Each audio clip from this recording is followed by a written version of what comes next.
ایک آخری بات یہ میں اپنے دوستوں سے کر رہا ہوں، خاص طور پہ جن کو اجازت خلافت ہے ان کے لیے،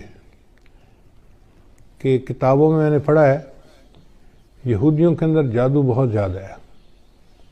یعنی وہ جو فرعون کے دربار میں جادوگر اسلام لے آئے تھے، مسلمان ہوئے تھے، موسیٰ علیہ السلام پہ ایمان لے آئے تھے، تو اس سے پتہ چلتا ہے کہ جادوگر قوم میں شامل ہو گئے تھے. ویسے بھی سلیمان علیہ السلام کے زمانے میں جنوں سے لوگ جو ہے وہ جادو سیکھتے تھے، تو یہودیوں میں جادو بہت رہا ہے اور یہ جادو آج تک ہے. یہودیوں میں کچھ لوگ ہیں جو اسی پہ زندگی گزارتے ہیں اور اس کا نام ہے قبالہ. جیسے ہمارے دین اسلام میں نا تصوف، کہ کچھ لوگ روحانیت کو بنانے کے لیے پوری زندگی خانقاہوں میں رہتے ہیں، محنت کرتے ہیں، بیعت ہوتے ہیں. تو دین اسلام میں جس طرح تصوف ہے، یہودیوں میں اس کے مقابلے میں قبالہ ہے، اور قبالہ جادو کو کہتے ہیں، اور یہ جادو مستقل کرتے رہتے ہیں. ان کا حال یہ ہے کہ نبی علیہ السلام کے زمانے میں ایک آدمی تھا جو منافق تھا، اس نے نبی علیہ السلام پر بھی جادو کیا تھا، اس نے اور اس کی 2 بہنوں نے، اور نبی علیہ السلام پر 6 مہینے اس کا اثر رہا تھا.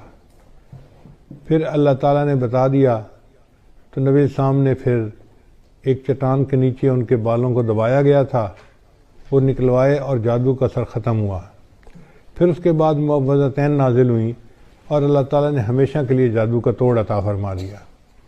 اب سوچئے کہ اگر اللہ کے حبیب صلی اللہ علیہ وسلم پر بھی جادو کا اثر ہو سکتا ہے تو بھئی ہم کس کھیت کی گاجر مولی ہیں. تو یہ یہودی مستقل جادو کرتے رہتے ہیں. کتاب میں لکھا ہوا تھا کہ ان کے جادو کرنے والوں نے بتایا کہ جب خلافت عثمانیہ کو توڑنا تھا تو ایک ایسا یہودی تھا کہ جس کو مستقل انہوں نے جادو کے لیے بٹھا دیا تھا. جب تک خلافت عثمانیہ ٹوٹ نہیں گئی وہ اپنی جگہ سے ہلتا نہیں تھا. یعنی اس کی مثال ایسے ہے کہ جیسے ذیلی جماعت والے گشت کے لیے نکلتے ہیں نا، تو ایک جماعت کو ذکر کے لیے بٹھا جاتے ہیں، بھئی جتنی دیر ہم گشت کرتے رہیں گے آپ اللہ اللہ کرتے رہنا، برکت رہے گی. یہودیوں کا یہی حال ہے کہ وہ جب کوئی کام کرنا چاہتے ہیں تو کسی کو جادو کے لیے بٹھا دیتے ہیں. تو اگر وہ جادو کے لیے اس طرح بٹھا دیتے ہیں اور کرتے رہتے ہیں تو اس وقت جو روحانیت کے میدان میں آگے بڑھنے والے لوگ ہیں ان کے اوپر ذمہ داری عائد ہوتی ہے کہ وہ ان کے جادو کا توڑ کریں. اور ان کے جادو کا توڑ 2 ہی طریقوں سے ممکن ہے.